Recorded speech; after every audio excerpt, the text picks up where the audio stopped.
a Liga de Saúde Mental, né, foi o grande instrumento de realização dessa proposta de psiquiatrização da educação, como psiquiatrização da família, psiquiatrização das crianças, psiquiatrização da mulher, psiquiatrização da sociedade em geral, eugenismo em geral, é isso? Exatamente. Tá. E como tu mesmo colocaste aí, realmente esse processo veio pela importação exatamente da produção desses psiquiatras. Quer dizer, tu vai encontrar ali exatamente, vamos dizer assim, referências expressas ao Lombroso, né, e a esses outros, ou não tão expressamente, mas as ideias são expressamente a daqueles psiquiatras, né. E aí, nesse processo aí, a gente cuidou de verificar mais especificamente a importação, vamos dizer assim, desse processo geral da psiquiatria, da compreensão que foi formulada no interior da escola do Charcot, especificamente por Ernesto Dupré, sobre a mentira patológica, né, que veio por desdobramento do conceito de mentira histérica. Certo. Mentira histérica, criada pelo Charcot, pelo Brouardel e tudo que você bem referiu aqui. Exatamente. Então, esse conceito, conforme esse conceito, toda criança mente. Né? Qualquer criança naturalmente mente, é mentirosa. Né? Aí, esse conceito aí retira qualquer possibilidade de validação da palavra da criança. Certo. Né? No caso, o Dupré, quando escreveu essa doutrina, porque não é uma teoria, se a gente considerar mesmo o conceito certo. de teoria, claro. Mesmo, mas essa doutrina, ele estava preocupado com o quê? Né? Ele era um médico, né, da medicina legal, e a preocupação dele era exatamente com colocar sob suspeição os processos que corriam na justiça naquela época, que diziam respeito a abusos sofridos pelas crianças. Desautorizar as crianças frente aos tribunais, as crianças e as mulheres. Exatamente. Então, no texto mesmo dele, que ele esboça essa teoria da mitomania, ele fala expressamente isso, que é uma preocupação de primeira ordem para a medicina legal, dado, e ele cita uma série de casos de depoimentos de crianças, o tanto de crianças que, por perversão, né, por realizar esse tipo de coisa que é mentira patológica, colocariam os adultos nesse tipo de problema, de falsa condenação. Falsa condenação, o que é uma tremenda mentira. É preciso ser muito cara de pau para escrever isso e para ter escrito isso. Por que muito cara de pau? Qualquer estudante de direito que se dispõe a verificar, como era na época já, né, século XIX, século XX, mas sobretudo século XIX, um processo que condenava alguém que abusava de uma criança era um processo onde tinha perícia legal, médico legal, certo? Onde o médico ia ver os hematomas, enfim, os indicativos físicos, fisiológicos do abuso, onde havia depoimento de testemunhas adultas, etc., onde a palavra da criança ou da mãe era apenas uma ou duas que fossem num conjunto de testemunhas. Quer dizer, eles passam a ideia, os criadores da mitomania, eles passam a ideia de que os juízes do século XIX fossem uns ingênuos e que a coisa acontecesse mais assim: vem cá, meu filho, como é que foi? O teu pai abusou de ti. Prende o fulano, 5 anos de cadeia porque abusou do filho dele. Uma coisa que só faltou contar que é assim. Como se o depoimento da criança na justiça decidisse qualquer processo. Não é assim. Uma verificação de como eram os processos judiciais da época, uma verificação hoje de como são os processos judiciais, mostra logo que não é bem assim. O juiz não vai simplesmente penalizar alguém, nem pode, simplesmente porque uma criança foi lá e disse que foi abusada, ou porque a mãe foi e disse que a criança foi abusada. Existe exame de corpo de delito, existem verificações, existe o direito de ampla defesa, contestação e tal, contraditório, e ampla defesa. Ninguém é condenado sem isso. E no Estado republicano do século XIX já, ninguém era condenado sem isso. Então como é que era só a palavra da criança ou da mãe da criança que levava a pessoa para a cadeia? Além disso, no livro de Medicina Legal, Atentados ao Pudor, entre os 20 livros do Dr. Ambroise Tardieu, dessa área, ele relata lá, ele coloca lá em anexo perícias legais atestando situações em que houve a acusação e o abuso não aconteceu. Quer dizer, o médico não encontrou os indicativos para isso, então deu a sua perícia contra, não aconteceu, não é isso. Às vezes era uma simples infecção, qualquer coisa na menina, e aí foi abusada. Não foi, isso aqui é uma infecção por isso e por aquilo. Quer dizer, mas eles passam a ideia, esses criadores da mitomania, de que era uma coisa extraordinariamente primitiva a justiça do século XIX, que condenava respeitáveis cidadãos, diz eles, respeitáveis cidadãos, só porque uma criança dizia que foi abusada, só porque a mãe da criança dizia que o pai abusou. Um total absurdo. Claro que se sabe hoje ainda, lógico que se sabe, lógico que há ainda hoje falsas acusações. Em toda a área há falsas acusações, falsa acusação de roubo, falsa acusação de assassinato, falsa acusação de maus tratos de criança, falsa acusação, de maus tratos à mulher, claro que há. Mas isso aí é um percentual, né, reduzido, identificado, detectado pela justiça. Não é o caso, por exemplo, de ontem, no Fantástico, parece, né, uma mulher que foi mantida durante anos em cárcere privado pelo marido que era traficante. E assim, vão querer dizer que então a mãe que diz que a filha foi morta e estuprada, aí vão lá, acham o corpo, acham a filha estuprada, e é mentira da mãe. Que história é essa? Quer dizer, esses teóricos da mitomania que inventaram essa história de que a criança mente e, baseado na mentira da criança, a justiça estava condenando pessoas, certo? Hoje então estão inteiramente desmentidos pela própria mídia, né? A mídia está mostrando aí como as coisas acontecem. Eu não estou defendendo que criança diz a verdade, eu estou defendendo que criança pode dar indicativos para você verificar a verdade. Eu estou defendendo que criança precisa ser ouvida. É claro que precisa levar em conta que é uma criança, que tem ingenuidade, que tem medos, que pode ser manipulada por um adulto, claro, mas ela precisa ser ouvida. E eu não estou preocupado com a criança ser ouvida na justiça, porque isso é coisa dos magistrados e tudo, e com isso eles já estão se havendo muito bem. Eu estou preocupado com a criança ser ouvida na escola, a propósito da escola. Quer dizer, porque isso que é a psiquiatrização. A criança não está querendo mais ir à escola, não está aprendendo, não está não sei o que, ela tem um problema. A criança tem um problema, não é a escola que tem. Ou ela tem um problema, mas não foi a escola que criou. Não. A criança tem um problema. Aí vai tomar medicação. Aí já encaminha para um psiquiatra. Via de regra, a própria coordenadora já recomendou, procura um psiquiatra porque ela tem um problema. Troca a letra. Ela é disléxica. Aí vai se tratar de dislexia e não vai curar nunca, porque dislexia não existe. A criança trocar letras, falar direito até conseguir dizer, né? O peito do pé do Pedro é preto, dentro do prato de papa do Papa tem um prato preto pronto, né? Veja bem, dentro do prato de prata do Papa tem um pato preto pronto. Até chegar a dizer isso, é preciso aprender a falar. Qualquer criança diz pato no lugar de prato, certo? Né?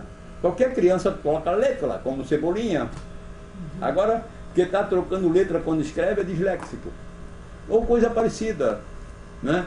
Então, é com ouvir a criança na situação de escola, é com isso que eu estou preocupado, que precisa ser feito isso e ser feito cada vez mais. Felizmente está sendo feito.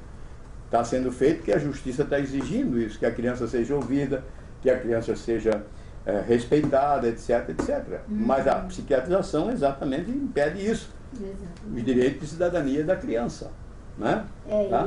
E exatamente como tu colocaste, assim, né? Naquele contexto teve toda essa falsificação e essa absolutização, como, né, sempre se tivesse que suspeitar da palavra da criança, né, da possibilidade de ela mentir, porque ela, no final das contas, sempre vai mentir. Porque isso foi a doutrina da mitomania, né? Isso. Eu vou, inclusive, não sei, eu pensei aí que um tá, trecho claro, que lá. O Brouardel, né, o Paul Brouardel, que aí junto com o Charcot lideravam. O Paul Brouardel foi o substituto do Dr. Ambroise Tardieu, que era o catedrático de medicina legal, né, decano da Universidade Francesa, tudo isso. Quando a medicina, quando faleceu o Dr. Tardieu, o Brouardel, que era assistente dele, assumiu como catedrático de medicina legal na Universidade Francesa. Mas o Brouardel assumiu e o decano era Charcot. Então o Brouardel teve que se submeter e se submeteu ao Charcot. E visivelmente passou a defender a doutrina de medicina legal do Lombroso, que vinha da Itália, e do Charcot. Tudo isso para jogar a medicina legal nas mãos dos psiquiatras, certo? Esse é o lance ali. Então, aí que o Brouardel, o Paul Brouardel, é um grande pregador da medicina legal, da psiquiatrização das crianças, das mulheres e do racismo também. Paul Brouardel. Disse que a Lara está querendo referir aqui um texto, é isso, Lara? Isso, esse texto, na realidade, foi retirado do livro do Masson, do Jeffrey Masson. Tá, sei, do Atentado à Verdade. Isso, Atentado à Verdade, onde ele trabalha o problema da teoria da sedução do Freud. Teoria da sedução, né, do Freud, que envolve os atentados sexuais e como depois o Freud desmentiu tudo, porque, né, ganhou uma medalha lá do imperador da Áustria, aquilo tudo. Exatamente. Então, tá, na introdução desse livro, o Masson faz essa contextualização, como o Freud veio na sombra desses outros psiquiatras, como o próprio Dupré. Então ele exatamente faz essa referência. E o Dupré é posterior a Freud. Dupré foi aluno do Charcot ao mesmo tempo. Foi aluno do Charcot, mas ele vai trabalhar no início do século XX, não é isso? No século XX. Charcot já morreu lá em 1893, tá? Então, assim, ó, Brouardel cita como o maior progresso feito em anos recentes para a explicação de tais fenômenos uma série de artigos de 1905 por Dupré sobre a mitomania, a mentira patológica que, na opinião de Brouardel e de seus colegas, está ligada à degeneração mental. Ele fornece o caso de um menino de 9 anos que examinou juntamente com Garnier, provavelmente na década de 1880 ou 1890, Garnier morreu em 1901. Certo. Um pequeno sátiro, dado as perversões monstruosas com adultos em orgias medonhas, segundo o relato do próprio menino. Mas Garnier e Brouardel ficaram céticos e descobriram que sua história era uma invenção, embora não totalmente, pois revela-se eram os pais da criança que transmitiam à sua imaginação febril essas cenas inventadas. Brouardel explica que eles faziam isso por uma curiosidade maldição. Pois é. Tá? Olha, é claro que pode acontecer sim de encontrar uma criança dessa, claro que sim. Agora, o problema é que eles pegam sempre casos isolados para generalizar. É sempre caso isolado para generalizar, né? E isso tá, mas acontece que deu processo pelo qual alguém foi condenado com as histórias desse menino. Onde é que está? Em qual tribunal esse processo foi julgado? É claro que algumas crianças mentiam, algumas crianças fantasiam, é lógico que sim. Agora, daí dizer que toda a justiça francesa do século XIX ia na conversa dessas crianças, cometendo erros jurídicos estrondosos, dizer que a justiça do século XX ia na conversa dessas crianças, não era, eles diziam que estavam preocupados com os erros judiciais, não era isso. Não era isso. Com isso ele não estava impedindo erro nenhum, porque a justiça não era tão ingênua. Isso é só desculpa para exatamente rotular, patologizar, para, enfim, eugenizar a educação. Exatamente. Não. E essa teoria da mitomania, depois, na própria França, é levada para a educação pelo Duprat, né? Que exatamente também tem um livro sobre psicologia da mentira na educação, aonde exatamente a preocupação dele é com o problema dessas crianças que mentem, e aí vão mentir no colégio, na escola, perante o professor, e com uma educação que vá atender a essa situação das crianças que sofrem essa mentira patológica. E a gente vendo na própria história da educação do Brasil aqui no início do século XIX, a gente vai verificar que nessa introdução do problema da psiquiatrização na educação, essa doutrina da mitomania também está inserida. A gente vai encontrar nos teóricos aí que foram aí os propriamente que articularam uma sessão de ortofrenia, né, que seria a sessão para atender a educação nos aspectos dessa questão aí dos problemas psicológicos e tudo mais, o Dr. Arthur Ramos, né, exatamente tem, né, o aspecto de que as crianças também, dentre as patologias, a mentira patológica, né, dentre os outros comportamentos. Nos estudos, por exemplo, do Dr. Eduardo Meirelles, que participou do primeiro congresso que teve na Argentina, o primeiro congresso latino-americano, dentre os problemas colocados, estava também o problema da mentira patológica, como um problema a ser atendido, a ser, enfim, né, prevenido ou evitado. E assim, né, outros textos, né, que a gente pôde estudar identificaram a presença dessas teorias, daí aplicados à educação, inseridos, né, nas intervenções ali na educação e nas escolas, como problemas psiquiátricos. Tá. Pois é. Ó, eu não vim na preocupação de passar o conteúdo da dissertação da Lara. Por isso não fiquei perguntando, aqui na primeira parte, ali na segunda, não sei o quê e tal. Eu tive mais a preocupação de colocar o problema na sua importância, no seu contexto e tudo mais, porque a pessoa que estiver interessada pode, inclusive, lá no nuca.org.br e pegar a dissertação, não é isso?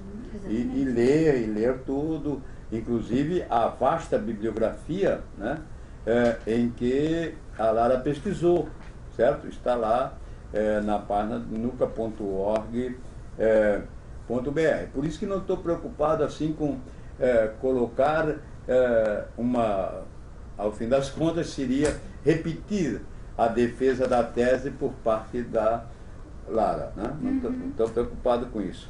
Mas, então, você verificou que ocorreu a psiquiatrização no Brasil, historicamente, verificou quais os mecanismos institucionais, inclusive os autores aí, Juliano Moreira, Fontenelle, Arthur Ramos, né, e tantos outros, que fizeram esse trabalho, que essa psiquiatrização veio como higiene mental, no bojo do movimento geral de limpeza da sociedade, de higiene e de psiquiatrização em nome da higiene pública, inclusive, da higiene da raça, né?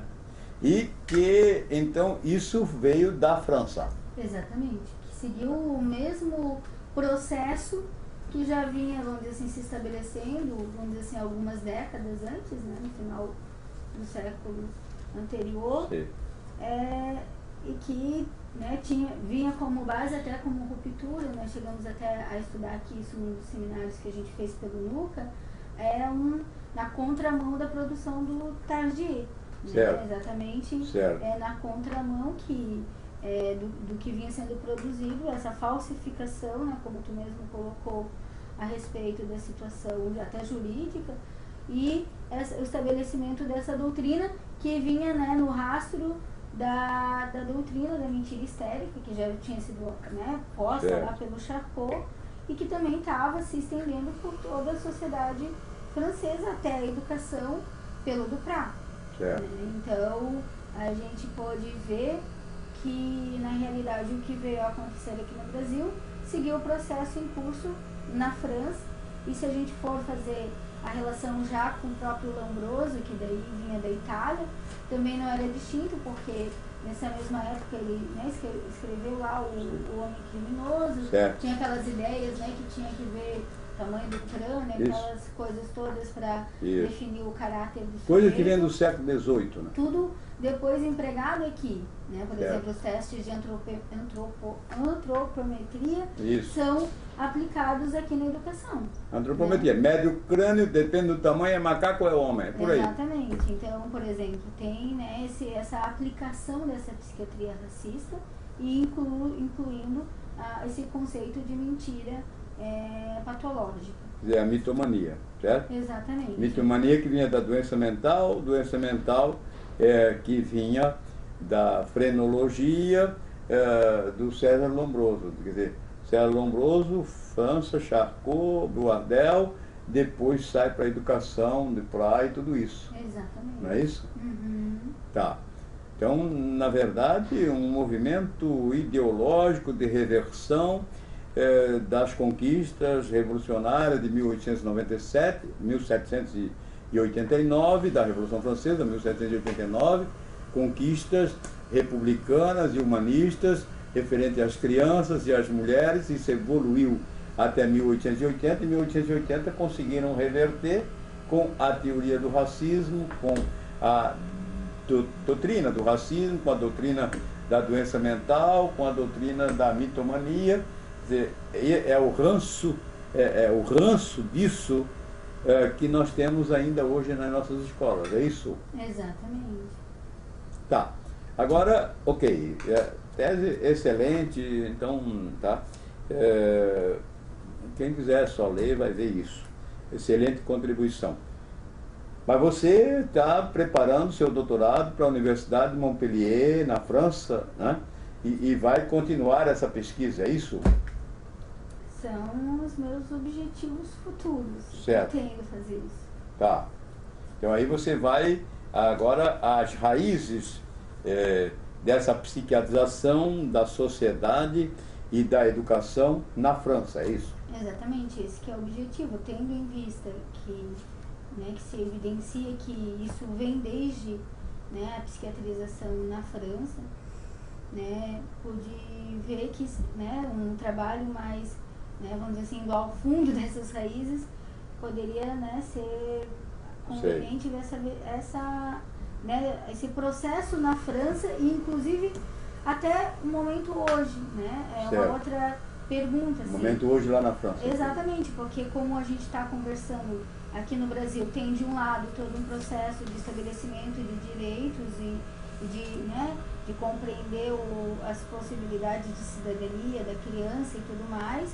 De outro, ainda permanece essa mentalidade presente de psiquiatrização na educação, né, com essas ideias de biológico e de que a criança também pode ser desqualificada, né, porque não é confiável ainda, né, a gente pode perceber que existe ainda essas desqualificações, esse processo de psiquiatrização, de medicalização das crianças também, né, até no consultório a gente muitas vezes percebe, os pais já vêm, eles próprios se dando um diagnóstico para os filhos, já tem um diagnóstico da escola. Então, a gente, a perspectiva seria ver lá na França esse processo é equivalente ou, vamos dizer assim, está num momento mais avançado, isso já foi de algum modo mais ultrapassado. Tá. Isso baseado mesmo em pesquisa de arquivo, documentos públicos, documentos de política de governo, né, obras e tudo mais, é isso? Porque eu tive... Que é a Universidade de Montpellier, só a biblioteca? Porque eu tive a oportunidade de conhecer o professor Jacques Glaise, que trabalha com manuais de saúde, né? Certo. E de hábitos e manuais de educação.